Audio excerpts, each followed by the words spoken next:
Nous pensons que nous sommes au contrôle. J'ai pris des claques dans la figure comme jamais. Je ne sais pas pourquoi, mais la première fois que j'ai entendu ça, ça m'a fait un bien fou. J'ai compris après pourquoi. Là, j'ai pris ma deuxième grande claque, tu vois. Mais alors, si c'est cette partie qui est au contrôle, ça veut dire que je dois contrôler ma vie, je dois contrôler les résultats, je dois contrôler tout ce qui se passe dans mon existence. Et si ça échappe à mon contrôle, ouh là, c'est pas bon.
Les amis, juste avant de commencer cette vidéo, je m'apprêtais à aller à la douche et je veux vous montrer un petit invité qu'on a juste derrière la maison là, vous allez voir. Il s'agit ni plus ni moins d'un pivert, je ne vais pas attendre, je vous montre tout de suite, c'est vraiment magnifique.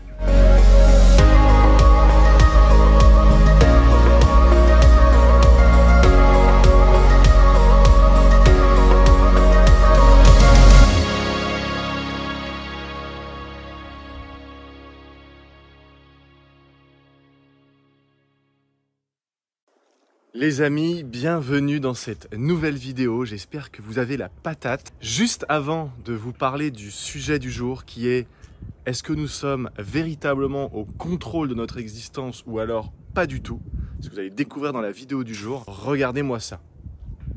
Vous savez, au début de chaque vidéo, j'aime bien vous faire partager ces lieux magiques dans lesquels j'ai la chance, l'honneur et le privilège de vivre mon existence tout simplement. Et je me trouve justement dans la maison du Hobbit, voilà, ici au Mexique, à Mazunte, qui est un endroit hyper chill, hyper hippie, c'est vraiment une vibe incroyable. Donc voilà, on a la petite moto qui est derrière, je vais vous montrer un petit peu l'intérieur en même temps que je commence la vidéo sans plus attendre. Donc le sujet du jour c'est, est-ce que nous sommes au contrôle, oui ou non? Alors, lorsque j'ai été en immersion avec les chamans en 2019 à Mont-Shasta, notamment avec Benjamin Thor, mon grand ami, c'est devenu vraiment un excellent ami. J'ai pris des claques dans la figure comme jamais. C'est-à-dire qu'en à peu près 2-3 mois que j'ai passé là-bas, j'ai pris plus de claques dans la figure que, eh bien, des dizaines d'années réunies en arrière. Tu vois, j'ai vraiment, waouh! J'ai entendu pour la première fois que la loi d'attraction, la manière dont elle est enseignée, en tout cas au grand public, c'est de la connerie. Je sais pas pourquoi, mais la première fois que j'ai entendu ça, ça m'a fait un bien fou. J'ai compris après pourquoi. Et puis surtout, quand j'ai compris que on n'était pas au contrôle du tout de notre existence, du moins pas la partie que nous pensons être, que nous pensons être, on va en parler juste après. Là, j'ai pris ma deuxième grande claque, tu vois. Et je voulais faire cette vidéo aujourd'hui parce que je vois à quel point les gens sont malades et souffrent de cette impression, de cette illusion d'être au contrôle de leur existence.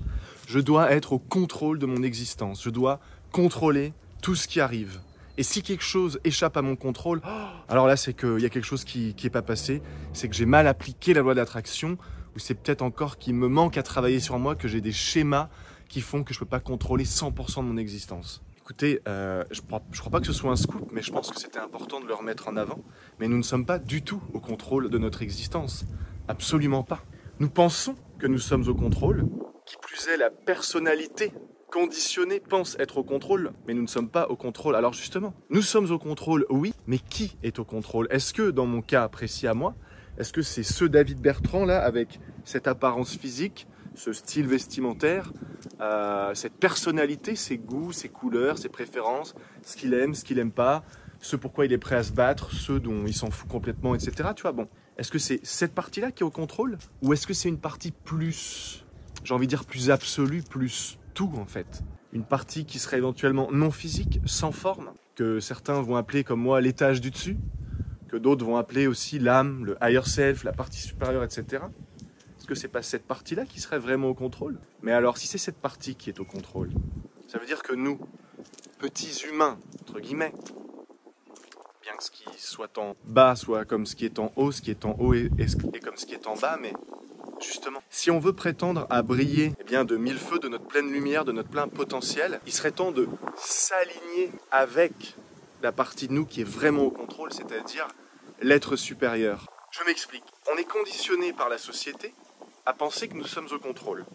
Je dois contrôler ma vie, je dois contrôler les résultats, je dois contrôler tout ce qui se passe dans mon existence. Et si ça échappe à mon contrôle, ouh là c'est pas bon. Ça veut dire que je suis un loser ou qu'il me reste encore beaucoup de choses à nettoyer, à travailler, etc. Ok. Si on raisonne comme ça revient à dire que t'es à Paris, t'es au Trocadéro, à la Tour Eiffel, et tu veux aller, j'en sais rien moi, dans le 9-2. Tu commandes un Uber, t'attends, tu montes dans le Uber, et à aucun moment ça va te venir à l'esprit de dire au Uber, non mais attends, c'est pas par là. Voire, pire encore, toi donc t'es à l'arrière du Uber, t'as le brave type à l'avant qui conduit, et pire encore, donc tu te penches en avant, tu vois, et tu lui prends les commandes, et tu tournes le volant à sa place. Jamais tu ferais ça. Pourquoi? Parce que d'une part, le Uber, il connaît Paris comme sa poche. D'autre part, si c'est pas le cas, il a un GPS ultra précis qui va toujours l'emmener au bon endroit quoi qu'il arrive. Et que même si ça lui arrivait de se tromper d'une fois ou deux, de tourner à gauche alors qu'il fallait tourner à droite ou je ne sais quoi, c'est pas grave. Le GPS, lui, il va s'ajuster immédiatement et au final, tu arriveras là où tu dois arriver. Donc quand tu prends un Uber, qu'est-ce que tu fais? Tu t'assois à l'arrière et tu te chill. Tu regardes le paysage, si on peut parler de paysage à Paris, mais tu vois ce que je veux dire? Bref, tu te détends, t'attends et tu es témoin conscient du moment présent, de ton existence en tant que passager dans ce Uber, oui ou non? Et bien dans la vraie vie, c'est exactement la même chose. Moi, David Bertrand, qui a été un maniaque du contrôle, tu vois, il faut absolument tout contrôler. Et si j'arrivais tant bien que mal à contrôler 99% de ma vie, mais alors j'en étais très loin, hein. Personne ne contrôle 99% de sa vie, mais imaginons, et que 1% m'échappe, oh là là, oula, ça me met hors de moi, là ça va pas du tout, parce que bah ouais, tu comprends, il faut être au contrôle quoi. Le David, ici et maintenant, il devrait faire quoi dans sa vie? Mais il devrait s'asseoir à l'arrière de la voiture et laisser le pilote faire son boulot. Et le David, donc quand je dis le David, tu remplaces le David par, si tu t'appelles Thomas, le Thomas, si tu t'appelles Nadine, la Nadine, tu vois, c'est juste que tu remettes les choses en ce qui te concerne toi. Mais du coup, moi, si je prends mon exemple, bah ouais, je devrais m'asseoir à l'arrière de ce Uber. Ce Uber, en fait, c'est la vie. Moi, je m'assois à l'arrière parce que je suis le passager, je ne suis que le témoin conscient de mon existence. Et alors, qui conduit? Et c'est là, les amis, qu'on va pouvoir parler de est-ce qu'on a vraiment le libre arbitre? Est-ce qu'on a vraiment le libre choix? Vous allez voir que non. On a le libre choix, oui. On a le choix de résister à la direction que veut nous faire prendre le véritable pilote. Le seul, finalement, véritable pilote. Il n'y a pas de véritable pilote, il y a juste le pilote et le passager. Le problème dans notre vie survient quand le passager, donc nous, la personnalité, commence à vouloir être au contrôle. Donc qui est au contrôle? L'étage du dessus, la partie supérieure, l'âme, certains vont dire aussi l'esprit, etc. Bon, chacun ses mots. Toujours est-il que moi, là, c'est un peu comme si j'étais la marionnette d'une partie au-dessus de moi qui fait battre mon cœur, qui fait que le sang circule dans mon corps, qui me donne ma créativité, mes idées, mes pensées. Alors oui, du point de vue de l'ego, quand tu as une grande idée révolutionnaire, tu te rends compte, c'est David Bertrand qui a eu cette idée. Ah bah oui, hein, non. Les idées, l'inspiration, l'énergie créatrice, l'imagination créatrice, etc., toutes ces choses, la clairvoyance, la clairaudience, toutes ces choses finalement proviennent d'une seule et unique source, la source, l'être au-dessus de nous. Quand tu laisses cet être infuser en toi, et non pas l'inverse, et que tu te laisses complètement emporter par ce que j'appelle le flow, si tu sens que le flow il te pousse à aller vers la gauche, tu vas vers la gauche. Si tu sens que le flow te pousse à aller vers la droite, tu vas vers la droite. Si tu sens que le flow te demande de courir, tu cours. S'il te demande de ralentir, tu ralentis, tu vois. Bref, tu laisses le contrôle à l'étage du dessus. C'est très difficile à comprendre pour la plupart des gens qui, comme moi jadis, ont été conditionnés et du coup, donc conditionnés à penser qu'ils étaient au contrôle et donc du coup agissent comme s'ils étaient effectivement au contrôle. Mais à un moment donné, c'est normal que tu souffres, qu'il y ait des moments de frustration ou de colère, tu vois, dans ta vie, en te disant « Ah, ça, ou ça, ou ça, ou ça ». Parce que si tu crois être au contrôle, effectivement, tu vas vraiment souffrir, quoi. Tu vas vraiment souffrir parce que quand Kevin Trudeau dit 99% des choses qu'on veut être, faire ou avoir se trouvent en dehors de notre écran radar. Quand on te demande de croire pour voir et non pas de voir pour croire. Quand on te parle de demander et vous recevrez. Quand on te parle de toutes ces choses-là, qui veulent dire plus ou moins la même chose, d'avoir la foi, se laisser aller, tu vois. En fait, on parle de se laisser aller de quoi ou dans quoi. On parle de se laisser aller dans la vie, et notamment dans ce rôle de passager qu'on a. Donc je sais que c'est très difficile à entendre pour la plupart des gens, mais en réalité, nous sommes des êtres extrêmement, extrêmement passifs. On a été conditionnés, on nous a bourré le crâne, comme quoi il fallait agir, agir, agir, faire. Mais en fait, non. Le mot-clé dans cette vidéo, c'est la renonciation, c'est renoncer. Quand tu es prêt à renoncer à qui tu pensais être, quand tu es prêt à remettre en question le fait que peut-être que toutes les passions que tu avais dans la vie, en fait, finalement, ce ne sont pas tes passions à toi. Ce sont des passions à la personne, enfin la personnalité qui pense être au contrôle. Je te mettrai le lien sous cette vidéo. Je te recommande vraiment, si tu veux aller plus loin dans ce que je suis en train d'essayer de t'exprimer là, de regarder le merveilleux film documentaire de Samadhi, L'illusion de Maya ou l'illusion de soi, partie 1 et partie 2. Tu vas comprendre qu'en fait, on passe notre temps à porter des masques. Quand je fais cette vidéo-là, je mets un masque. Et il n'y a rien de mal à ça. Ce qui aurait de mal, entre guillemets, ce serait que je m'identifie à ce masque. Mais une fois que j'ai fini cette vidéo, que tu vois que je monte sur ma moto derrière et que je vais faire le foufou, et que je roule un peu trop vite et que je mets pas mon casque, etc., je mets un autre masque, clairement.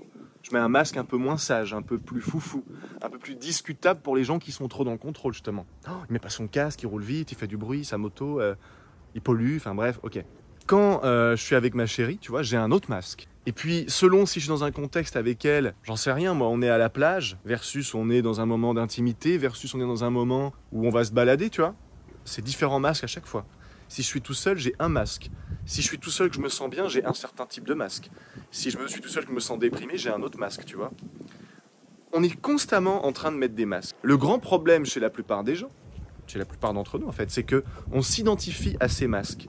Donc le type qui s'est identifié à être le meilleur ingénieur de sa boîte pendant 30 ans, il se fait virer, ben il va se suicider parce que sa seule identité, c'était son masque, d'être le meilleur ingénieur de sa boîte.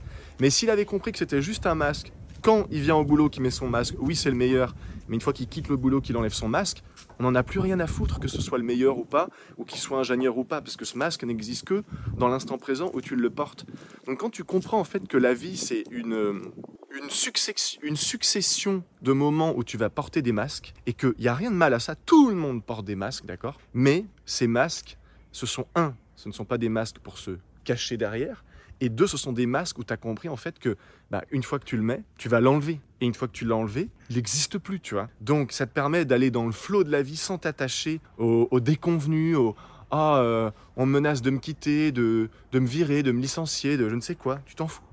C'est pas grave, tu vois. Par exemple, si moi j'avais un masque, j'étais très identifié à mon masque de youtubeur, entre guillemets, tu vois, de faire des vidéos sur YouTube, et qu'un jour, ça arrivera certainement, t'es des cons qui ont que ça à foutre, commence à dire oui, à discriminer en fait, à dire, voire carrément, souvent ça arrive aussi, tu vois, d'inventer littéralement des histoires. Oui, mais David, vous savez pas, il a tué des gens, c'est un pédophile, c'est un violeur, j'en sais rien, tu vois, c'est le genre de truc, si quelqu'un veut te mettre des bâtons dans les roues, comme on dit dans la politique, dites du mal de quelqu'un, il en restera toujours quelque chose. Et ça, ils savent très bien faire, les politiciens. Ils vont te créer des dossiers pas possibles sur quelqu'un, on va l'accuser par exemple d'être un pédophile.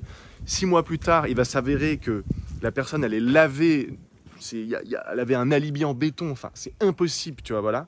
Trop tard, dans l'esprit des gens, ils penseront violeur, quoi, pédophile, tout ça, parce que dites du mal de quelque chose, il en restera toujours quelque chose, tu vois, bon. De quelqu'un, il en restera toujours quelque chose. Bon, mais moi, si je dis ça, c'est parce que, tu vois, si un jour, je me prends ce genre d'attaque, je sais pas, je suis un charlatan, un machin, bref, je pourrais me trouver super affecté, de me dire, oh, putain, publiquement, je suis en train de me faire descendre, il y a quelqu'un qui dit que je fais... Enfin, bref.